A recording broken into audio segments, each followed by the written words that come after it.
मेहनत कर सकते हैं उनके लिए। तो स्टार्ट करें दोस्तों। पहला क्वेश्चन आपके सामने है सुप्रीम कोर्ट का, भारत के पहले मुख्य न्यायाधीश कौन थे? लिखिएगा दोस्तों, हीरा लाल जे कानिया जो है ये भारत के पहले मुख्य न्यायाधीश थे। तो भारत के पहले मुख्य न्यायाधीश कौन थे? हीरा लाल कानिया भारत के पहले मुख्य न्यायाधीश। मुख्य न्यायाधीश के रूप में सर्वाधिक कार्यकाल किसका रहा है? तो लिखो मेरे दोस्तों, ये किसका रहा है? Y V Chandrachud. ये भी अच्छा क्वेश्चन है। वाई वी चंद्रचूड़ जो है इनका कार्यकाल मुख्य न्यायाधीश के रूप में सबसे अधिक रहा है। क्या? मुख्य न्यायाधीश के रूप में सबसे अधिक कार्यकाल जो है वो रहा है दोस्तों वाई वी चंद्रचूड़ का। अगला क्वेश्चन आपसे पूछेगा, पहला मुख्य न्यायाधीश भारत का वो है हीरा लाल जे कानिया। दूसरा दोस्तों, सबसे अधिक समय तक कौन रहा है? Y V Chandrachud. फिर सबसे कम कौन रहा है? तो लिखिए दोस्तों, सबसे कम जो है मुख्य न्यायाधीश के रूप में किसका सबसे कम कार्यकाल रहा है? कमल नारायण सिंह। कौन है? कमल नारायण सिंह जो है इनका कार्यकाल सबसे कम रहा है मुख्य न्यायाधीश के रूप में। सबसे अधिक दोस्तों वो रहा है वाई वी चंद्रचूड़ का। सबसे कम किसका रहा है? सबसे कम रहा है दोस्तों कमल नारायण सिंह। तो पहला कौन था? हीरा लाल जे कानिया। सबसे अधिक वाई वी चंद्रचूड़। सबसे कम दोस्तों वो लिखिएगा कमल नारायण सिंह। फिर आता है पहली महिला न्यायाधीश कौन थी? तो देखिए, सर्वोच्च न्यायालय की पहली महिला न्यायाधीश कौन थी? लिखिए फातिमा बीबी। कौन थी? फातिमा बीबी जो है दोस्तों ये सर्वोच्च न्यायालय की पहली महिला न्यायाधीश। अभी तक एक भी महिला दोस्तों मुख्य न्यायाधीश नहीं बनी है सुप्रीम कोर्ट के अंदर। क्या? एक भी दोस्तों महिला जो है वो मुख्य न्यायाधीश नहीं बनी है। अगर तुमसे पूछ ले हाई कोर्ट की पहली महिला मुख्य न्यायाधीश, यहीं पर नोट करना दोस्तों, हाई कोर्ट की पहली महिला मुख्य न्यायाधीश ये कौन है? तो ये लिखिएगा, पहली महिला मुख्य न्यायाधीश है लीला सेठ। कौन है दोस्तों? लीला सेठ है जो कि हाई कोर्ट के अंदर थी हिमाचल प्रदेश। कहां पर? हिमाचल प्रदेश में भारत की पहली महिला मुख्य न्यायाधीश कौन थी दोस्तों? कौन है? लीला सेठ, पहली महिला मुख्य न्यायाधीश। लेकिन कहां पर? हाई कोर्ट के अंदर। सुप्रीम कोर्ट में अभी तक कोई भी नहीं रहा। आगे बढ़िएगा। अगला क्वेश्चन, सर्वोच्च न्यायालय के 46वें न्यायाधीश जो राज्यसभा सांसद के रूप में मनोनीत हुए, तो आप सभी जानते हैं दोस्तों वो कौन है? वो है रंजन गोगोई। कौन है? जस्टिस रंजन गोगोई। ये भारत के दोस्तों, ये भारत के 46वें मुख्य न्यायाधीश थे। क्या थे? भारत के 46वें मुख्य न्यायाधीश थे।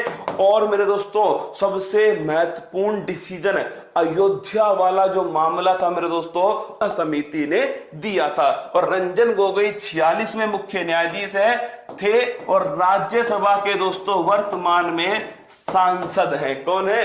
राज्यसभा के सांसद है कौन दोस्तों? रंजन गोगोई। आगे बढ़िएगा। अगला क्वेश्चन आपके सामने, सर्वोच्च न्यायालय के 47वें मुख्य न्यायाधीश कौन है? शरद अरविंद बोबड़े साहब। कौन है? शरद अरविंद बोबड़े साहब जो है ये दोस्तों सर्वोच्च न्यायालय के 47वें नंबर के मुख्य न्यायाधीश है। क्या? मुख्य न्यायाधीश है। सर हट जाओ, लिखेगा कौन? कान के नीचे पड़ेगा हट जाओ। कौन लिखेगा भाई साहब? यहां पर हट गया तो मैं, इसलिए चुपचाप, ठीक है, लिख लो। सर्वोच्च न्यायालय के 47वें मुख्य न्यायाधीश हैं शरद अरविंद बोबड़े। अगला क्वेश्चन, सर्वोच्च न्यायालय में अब तक की सबसे बड़ी बेंच कब बैठी थी? याद है आपको? कब दोस्तों? तो नोट कीजिएगा, सबसे बड़ी जो बेंच है वो बैठी थी मेरे दोस्तों कब? केशवानंद भारती केस। कौन सा? केशवानंद भारती केस। और ये करंट का क्वेश्चन है क्योंकि केशवानंद भारती जो भाई साहब हैं इनका सन 2020 में निपटारा हो गया। क्या हो गया? इनका दोस्तों निपटारा हो गया सन 2020 के अंदर। कहां के हैं ये? है दोस्तों केरल। कहां के हैं? केरल के थे। कौन? केशवानंद भारती। और केशवानंद भारती केस 24 अप्रैल 1973। कब का है दोस्तों? 24 अप्रैल 1973। केशवानंद एक भारतीय एक ऐतिहासिक केस था जिसमें 13 जजों की बेंच बैठी। कितने दोस्तों? इसमें बैठी थी 13 जजों की बेंच। और सुप्रीम कोर्ट के इतिहास में ये अब तक की सबसे बड़ी बेंच है, 13 जजों की बेंच। तो नोट करना दोस्तों, केशवानंद भारती केस 24 अप्रैल 1973 को 13 जजों की बेंच बैठती है और ये अब तक की सबसे बड़ी बेंच है। केशवानंद भारती केस 24 अप्रैल 1973। और केशवानंद भारती जो है इनका मेरे दोस्तों अभी 2020 में निपटारा हो गया। मतलब निपटारे का मतलब जानते हो, संशोधन हो सकता है, ये संविधान का भाग है। और एक दोस्तों संविधान का मूल ढांचा, basic structure of constitution, basic structure of, अच्छा ये भी दोस्तों इसी केस का भाग है। किसका? संविधान का मूल ढांचा। इसमें संशोधन नहीं हो सकता। क्या? संविधान के मूल ढांचे में संशोधन नहीं हो सकता। पर सुप्रीम कोर्ट दोस्तों बहुत तेज है, क्या बहुत शातिर है, ये भी लिख दिया संविधान का मूल ढांचा क्या होगा ये हम समय समय पर बताएंगे। क्या?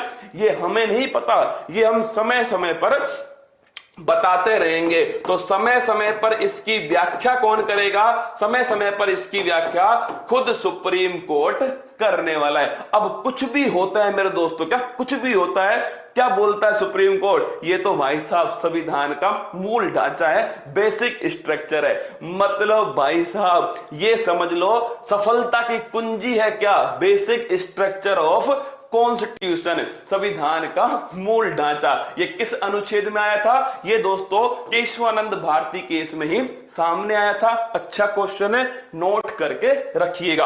अब आते हैं दोस्तों, चलो एक क्वेश्चन का जवाब सुप्रीम कोर्ट आया है तो तुमसे पूछ ही लेता हूं दोस्तों। जो राइट टू प्राइवेसी है, क्या जो राइट टू प्राइवेसी है, देखो क्या गजब गजब के सवाल आ रहे हैं। राइट टू प्राइवेसी, निजता का जो अधिकार है, ये किस केस में सामने आया? क्या निजता का अधिकार एक फंडामेंटल राइट्स है, मौलिक अधिकार है, ये संविधान के किस अनुच्छेद में सामने आया? बताओ दोस्तों, निजता का जो अधिकार है, राइट टू प्राइवेसी जो है, ये एक मौलिक अधिकार है, किस केस में सामने आया? तुम जवाब दोगे ना तो मैं और सवाल पूछूंगा तुमसे, बढ़िया बढ़िया एकदम लल्लन टॉप सवाल, ठीक है। अन्ना चांडी कौन थी? ये हाई कोर्ट की पहली महिला न्यायाधीश कौन थी? अन्ना चांडी। और पहली महिला मुख्य न्यायाधीश कौन थी? लीला सेठ। दोनों अलग अलग क्वेश्चन है, ठीक है। तो पहली महिला न्यायाधीश पूछ ले आपसे, पहली महिला न्यायाधीश मेरे दोस्तों, तो ध्यान रखिएगा ये थी अन्ना चांडी। कौन थी? अन्ना चांडी थी पहली महिला न्यायाधीश केरल की। कहां की थी मेरे दोस्तों? केरल की। लेकिन ध्यान रखना पहली महिला मुख्य न्यायाधीश पूछे ना तो मेरे रसगुल्लो वो कौन थी? लीला सेठ। बताओ, अरे ये तो मुझे पता है, आर्टिकल 21 में। कहां? निकालो मेरी चप्पल, मैं कान के नीचे मारूंगा। मुझे भी पता है यार, आर्टिकल 21 के अंदर है। ये लो लिख दिया। अब बताओ मुझे किस केस में सामने आया? मैंने केस पूछा है लेकिन किसी का भी आंसर नहीं आया। किस केस में सुप्रीम कोर्ट ने कहा right to privacy is a fundamental right, निजता का अधिकार संविधान का मौलिक अधिकार है? किस केस में सामने आया? एक भी आंसर नहीं आया है। पानी कहां है? मेरे पीने के लिए चाहिए ना, बताओ भाई साहब।